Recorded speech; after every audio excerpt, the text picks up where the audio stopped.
မင်္ဂလာပါရှင်ရွှေ hosted NetScriper မှာ business မိဝေထားသော customer များအတွက် web mail ကို Windows 8, Windows 8.1, Windows 10 version များတွင်ပါဝင်သော Windows mail ဖြင့်ချိတ်ဆက်အသုံးပြုနည်းများကိုဖော်ပြပေးလိုက်ပါတယ်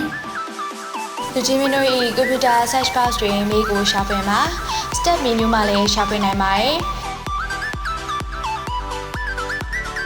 လူချင်းမင်းတို့၏ computer ရဲ့တွင် mail application မရှိသေးပါက Microsoft Store မှာ download ဆွဲနိုင်ပါတယ်။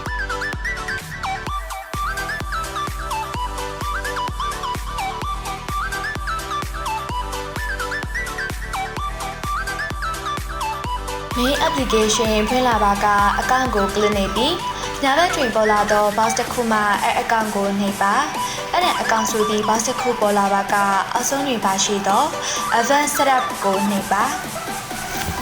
advanced setup တွင် internet email ကိုနှိပ်ပါ email address နေရာနဲ့ username နေရာတွင်လူချင်းမင်းတို့၏ email လိပ်စာကိုထည့်ပါ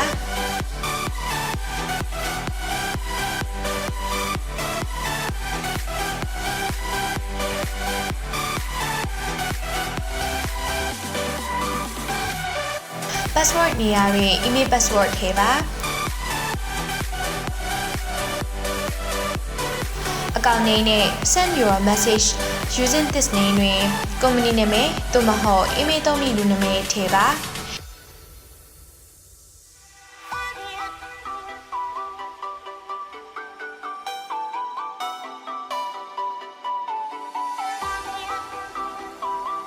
incoming email server နဲ့ outgoing SMTP email server တွေ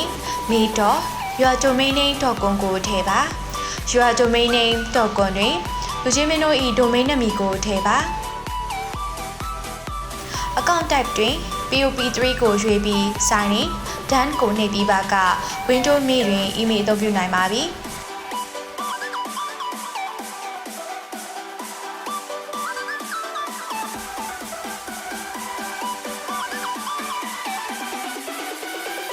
Windows Mail တွင် signature ထည့်သွင်းလိုပါက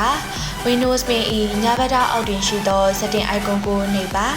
setting ထဲမှ signature ကိုထည့်နှိပ်ပြီး use an email signature နေရာတွင် thanks and best regards လူချင်းမင်းတို့၏နာမည်ယာရုကုမ္ပဏီလုပ်ငန်းအမျိုးအစားလိပ်စာဆက်သွယ်ရမည့်ဖုန်း email website လိပ်စာအစရှိသည့်ဖြင့်လူချင်းမင်းတို့အဆင်ပြေသလိုထည့်ထားနိုင်ပါတယ်